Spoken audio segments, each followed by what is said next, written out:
Welcome to episode 26 of the Worship Online podcast. So these next two episodes are going to be pretty short. We're going to get right to the point, and they're going to be super effective and simple, actual practical tips and tricks that you can use. And today we're talking about how to run an effective worship team sound check. So let's roll that intro.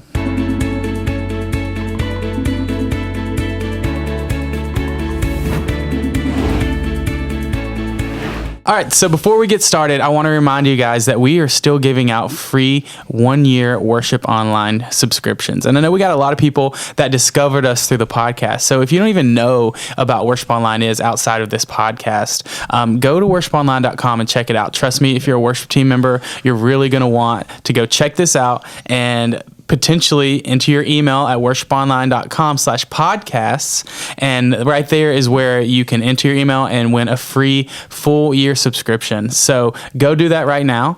And then without further ado, let's talk about running an effective worship team rehearsal. Yeah. Well, we're going to start with sound check, and then we're going to go to rehearsal, I think, on the next one too. You're right. So sound check. It'll be good. But they go together. You're right.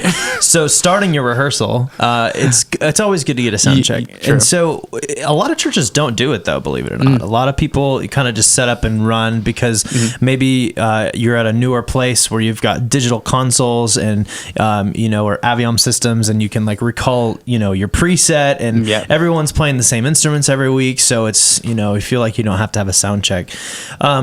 Just speaking on behalf of most sound people, I think it would be very beneficial if everybody just had a quick sound check, especially even if it's just kind of going through every instrument. So you start off with the drums.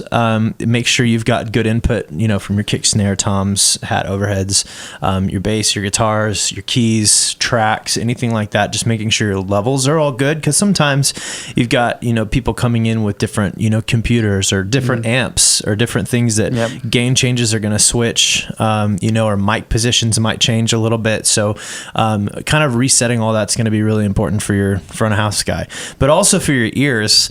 What typically works best is to kind of go through and get gain set for everything and kind of sound check, line check for front of house, and then to go through again and just make sure everybody's got what they need in their ears. So just kind of start with the kick. What seems to work well if you're using in-ear monitors is to just put a finger up or down if you need it up or down, or like a fist if you're good or something. It really kind of helps for your monitor engineer, if you've got one, kind of go around, or if your front of house person is doing your ears, just to be able to see on stage who needs what per the given instrument. That tends to work the best. But I also know a lot of people, if you are in kind of a normal setup, sometimes you just kind of get your gain set and then you just run a song and just see how it feels. Even if your ears are kind of trash, just run the song and kind of take note of what you need. So this is kind of option B, right? So option B would be then after that first run through the song, just kind of go around the circle. What do you need? So start with the drummer. What do you need? And then kind of make it a little bit easier that way, or make any adjustments that you need. And that's for people using, like a monitor engineer. For a lot of you who have kind of those, personal monitoring systems, you can kind of make those adjustments as you go. The hardest part, I feel like, is when you're in a rehearsal, your drummer stops in the middle of a song to make adjustments on the mix, or whatever. So it's always kind of nice to get through the song, then make adjustments as you need, unless it's just completely unbearable. But that's, I think, and one important thing to note about this that I always found was super important is that as soon as when sound checks has started, like rehearsal has started. Sometimes we like to be like, people are talking and like no one's paying attention, and like guitar 2. Hello, guitar 2, we need you. Like, we need you sounding like, oh, sorry. Like, it's like, I think everyone should know that it started and to be paying attention and not fiddling around on their instrument, not playing around. That way you can get through an effective sound check and cut your time in half. Totally. When everyone's paying attention, no one play while the drums are playing. Like, no one play while one is sound checking. Like, because your front of house guy, if you've got a bunch of stage noise and they're trying to dial in, like a vocal, You're Yeah. going to get all of that in that vocal, and it just kind of can be a little bit frustrating.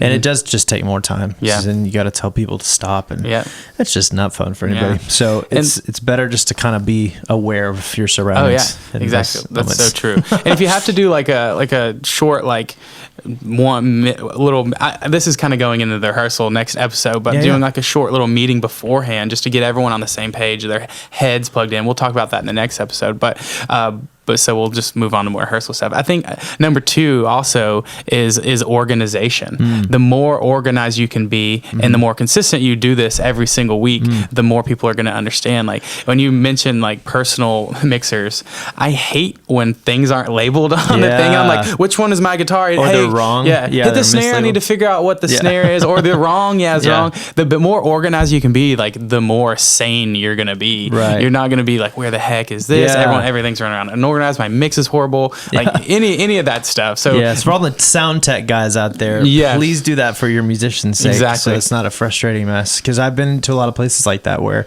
keys are coming down the bass line and I don't know how to adjust, or you have to kind of relabel on the fly, and it takes twice as long. So make sure your routing's right. And just another thing for sound guys too, that because I love them, I'm one of them. I'm part of the fam. And I think what's really beneficial, and especially if you're using, because I know a lot of churches nowadays are using some sort of digital console, save a new session every time you go in the room. When you start the console, save a new file. Or for those of you who know what I'm talking about, it just makes a lot more sense, because if something goes wrong, you can always recall from the last week, but it also kind of gives you the creative ability to go through and tweak what you need to tweak for that day. And then you might have different, like, front of house people or monitor engineers that have different layouts on your console. I know for us, we've got different people that run sound, and I've got a way that I like to run it with certain presets and all of that.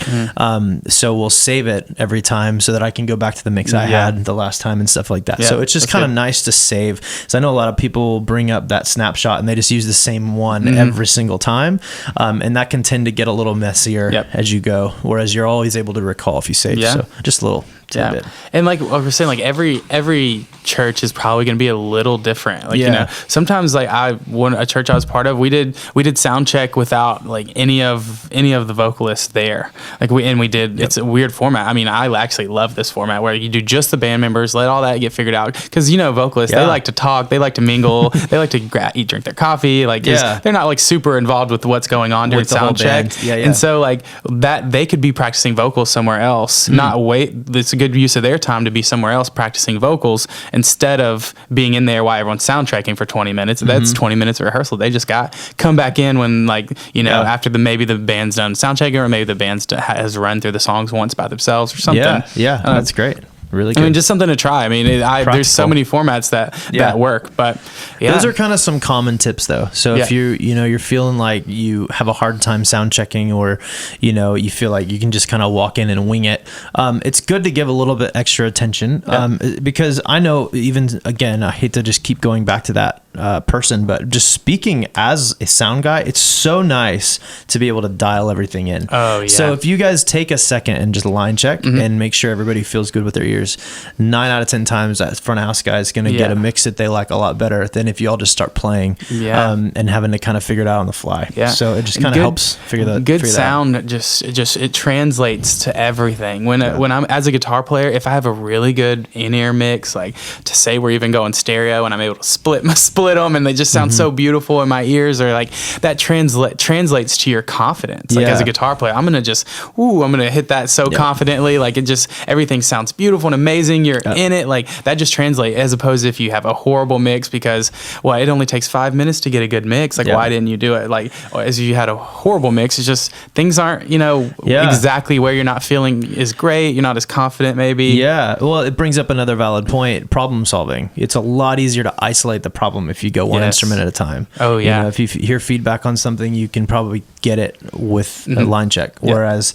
you know, if you just all start playing, it's going to be a lot harder to find sometimes. So that's really good point you had there. So, well, I mean, that's basically it. Yep. But if you have any questions or if you have any ideas or thoughts, shoot them over to us, because obviously there's 1,000 ways to do it and every situation is different. That's a very generic kind of way of doing it. But we'd love to hear from you guys. So either leave us a review or email us or hop online, worshiponline.com/podcast. Yeah. Go to this episode, and if you I kind of want to hear like your guys' point of view. What do you do that works really well for rehearsal? I think that would be like super valuable to our community and even to us. Maybe you probably got guys of doing something I've never even thought of doing. So just go leave a comment at the bottom of this specific episode on the podcast and just let us know. I'm going to be reading all those and replying back. That's awesome.